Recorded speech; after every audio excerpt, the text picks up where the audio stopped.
Hello everyone. दरवेळीप्रमाणे आजही मी तुमच्यासमोर एक वेगळा विषय घेऊन आलेला आहे. आजचा आपला विषय आहे थायरॉइड. ह्या विषयाबद्दल आपण थोडीशी माहिती घेऊया. 100मध्ये 75 लोकांना थायरॉइडचा प्रॉब्लेम आहे.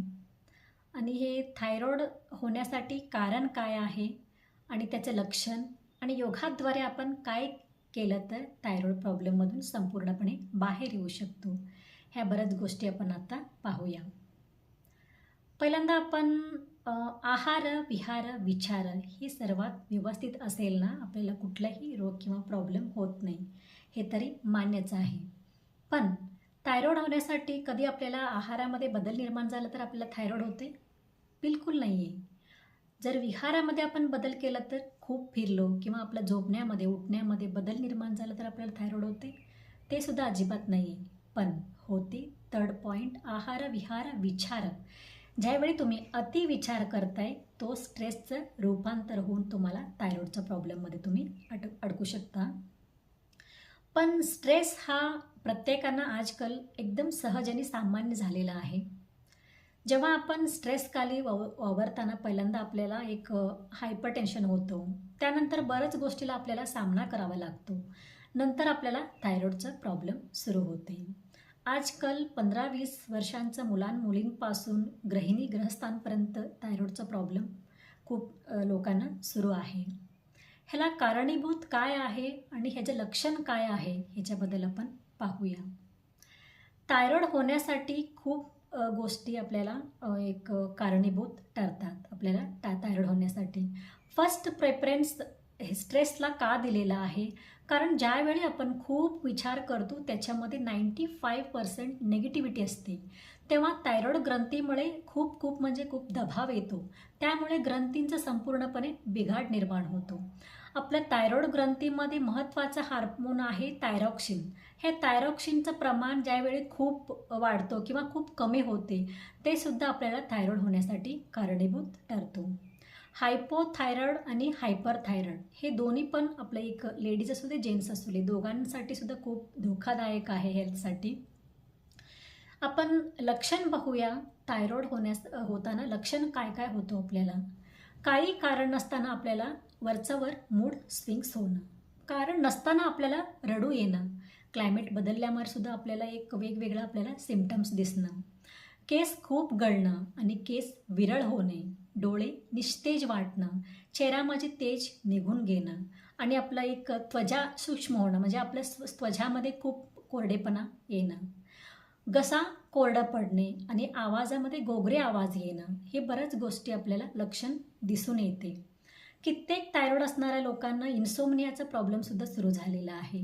रात्री त्यांना 2-2, 3-3 वाजेपर्यंत बिलकुल झोप येत नाही आहे. कारण विचारलं तरी काही त्यांनी म्हणतात काहीच प्रॉब्लेम नाही, पण थायरॉइड ग्रंथीमध्ये झालेला खूप बदलावामुळे त्यांना बिलकुल झोप येत नाही आहे.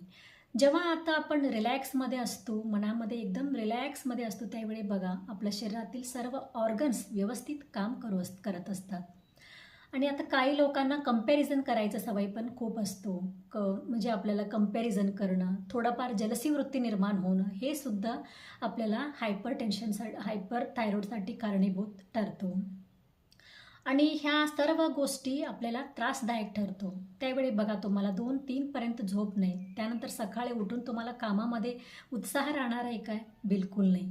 आणखीन महत्त्वाचं, थायरॉइडच्या पेशंटला भूक लागत नाही किंवा काही लोकांना इतकं भूक लागते ना, काही खाल्लं तरी सुद्धा त्यांचं पोट बिलकुल भरत नाही आहे आणि एक कॉन्स्टिपेशन सुरू होते, त्यांचं मोशन्स क्लिअर होत नाही आहे आणि कायमस्वरूपी एक दबावाखाली वावरल्यासारखं असतात.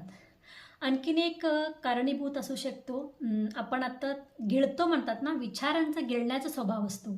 काही लोक म्हणतात ना, पोटात काही ठेवत नाही, पटपट बघून टाकते, पण त्या लोकांचा माइंडसेट बघा खूप रिलॅक्स असतात. बऱ्याच लेडीजनं कॉम्प्रोमाइज करायला लागतो लग्नाचं आधी पण आणि लग्नानंतर पण. आणि छंद त्यांचा एक वेगवेगळा छंद असतात, त्यांना एक काही लोकांना फ्रीडम मिळत नसते, काही लोकांना बरंच काय प्रॉब्लेम असल्यामुळे कॉम्प्रोमाइज करावा लागतो. हे दबलं गेलेल्यांचा विचारांचा साठासुद्धा आपलं थायरॉइड होण्यासाठी कारणीभूत ठरतात. आपल्या मनामध्ये काय आहे ते एकदम मन एक मोकळे करून कोणासमोर आपण शेअर करायला फर्स्ट आपण शिकलं पाहिजे. आणि आणखीन कारणीभूत मी सांगू इच्छिते, आजकाल लेडीज असू दे जेंट्स असू दे, आपलं एक दैहिक वर्कआउट खूप कमी झालेलं आहे. मेंटली वर्क म्हणजे आपण बसूनच 8-8, 9-9 तास काम करत असताना बैठे कामीमुळे सुद्धा त्यांचं खूप वजन वाढतो. शरीरामध्ये सर्व ऑर्गन्सवर दाब पडतो आपल्या बैठे कामीमुळे आणि मध्ये-मध्ये उठून आपण फिरायला पाहिजे किंवा आपला 8-9 तासाचं आपलं ड्युटी असल्यामुळे सकाळी लवकर उठून थोडं वॉक करणं किंवा प्राणायाम करणं, अशा गोष्टीला कोणाकडे सुद्धा वेळ नाही आहे. पण वेळ काढणं आत्ताच्या घडीला खूप मस्ट आहे. आणि मी थोडक्यात सांगू इच्छिते थायरॉईडसाठी एक ठराविक प्राणायाम आहे. उज्जाई प्राणायाम आवर्जून करावं थायरॉईड असणाऱ्यांनी. उज्जाई प्राणायाम मी करून दाखवते तुम्हाला. घशातून घर्षण करत करतच श्वास घ्यायचे, घर्षण करत करतच श्वास सोडायचे आहे. हे बघा.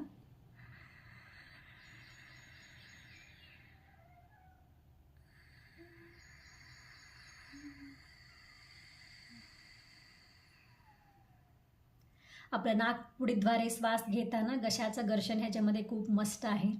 हे उज्जाई प्राणायाम पण तुम्ही एक 5 मिनिट दररोज करा आणि भ्रामरी प्राणायाम करा, कपालभाती करा. प्रत्येक प्राणायामला 3-3, 4-4 मिनिटं केलं तर तुम्हाला एक अर्धा तासात हे सर्व होऊ शकतो मेडिटेशन सकट. आणि आवर्जून सांगते मी, मेडिटेशन करा. थायरॉईड पेशंटला सर्वात मस्ट मेडिसिन म्हणजे मेडिटेशन आहे. सुरुवातीला तुम्हाला बिलकुल लक्ष लागणार नाही. फक्त तुम्ही 2-2 मिनिट बसायचं सराव करून घ्या. विचार तरी आपल्याला थांबणार नाही, पण हळूहळू 2-2 मिनिट वाढवत जावा. एखादा छान सायलेंट म्युझिक लावून एका ठिकाणी श्वास बसण्याचं सवय लावा.